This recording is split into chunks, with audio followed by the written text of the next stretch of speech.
Ramayanam part 11 continuation. Dandakaranyam పవిత్ర ప్రదేశం, ప్రశాంత ప్రదేశం. అక్కడ మునుల ఆశ్రమాలు ఎన్నో ఉన్నాయి.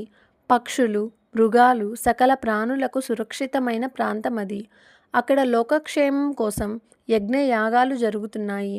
ఆశ్రమ సముదాయాన్ని చూడగానే అల్లెతాడును ధనస్సు నుండి వేరు చేశాడు శ్రీరాముడు.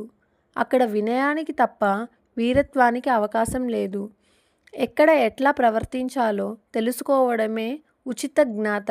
ఇది శ్రీరామునిలో సంపూర్ణంగా ఉంది.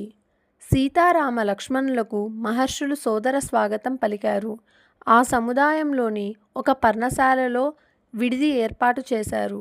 మరునాడు ఉదయం నిత్యోచిత కర్మలను ముగించుకొని మహర్షులకు వీడ్కోలు పలికి సీతారామ లక్ష్మణులు ప్రయాణాన్ని కొనసాగించారు.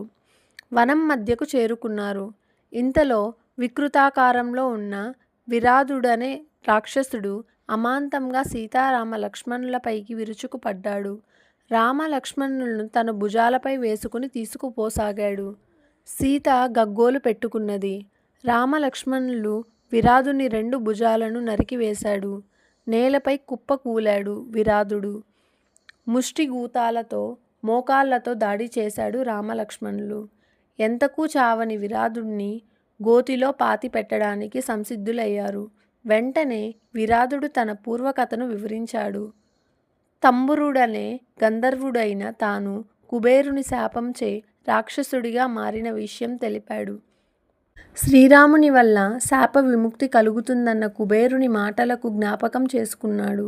దగ్గరలోనే ఉన్న శరభంగ మహర్షిని దర్శించుకొమ్మని, శుభం కలుగుతుందని శ్రీరామునికి చెప్పాడు. తనను గోతిలో పూడ్చమన్నాడు.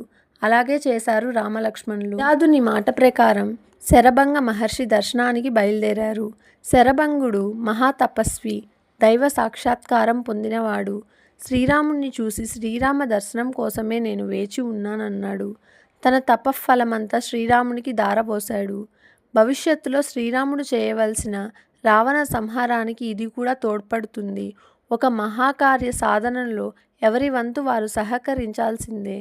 అక్కడికి చేరువలోనే ఒక సుతీక్ష మహర్షిని దర్శించమని శ్రీరాముణ్ణి సూచించాడు శరభంగ మహర్షి. సీతారామ లక్ష్మణులు చూస్తుండగానే తన దేహాన్ని విడిచి అగ్ని తేజస్సుతో బ్రహ్మలోకం చేరాడు.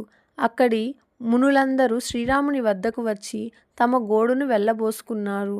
రాక్షసులు మునులపై చేసే అకృత్యాలను ఏకరువు పెట్టారు. రాక్షసుల చేతిలో బలైన మునుల కళేబరాలను చూపించారు. రాక్షసుల బారి నుండి రక్షించమని ప్రార్థించారు. వారితో శ్రీరాముడు, మహాత్ములారా, మీరు ప్రార్థించడం తగదు, ఆజ్ఞాపించాలి. మీ ఆజ్ఞలను నేను శిరసావన వహిస్తాను. సీతారామ లక్ష్మణులు సుతీక్ష మహర్షి ఆశ్రమం చేరుకున్నారు. శ్రీరామ దర్శనం కోసమే సుతీక్ష మహర్షి దేహం విడవకుండా ఉన్నారు. తన తపశ్శక్తినంతా శ్రీరామునికి దారాదత్తం చేశారు. మరునాడు వారు మహర్షి అనుమతి తీసుకొని బయలుదేరారు. To be continued in next part.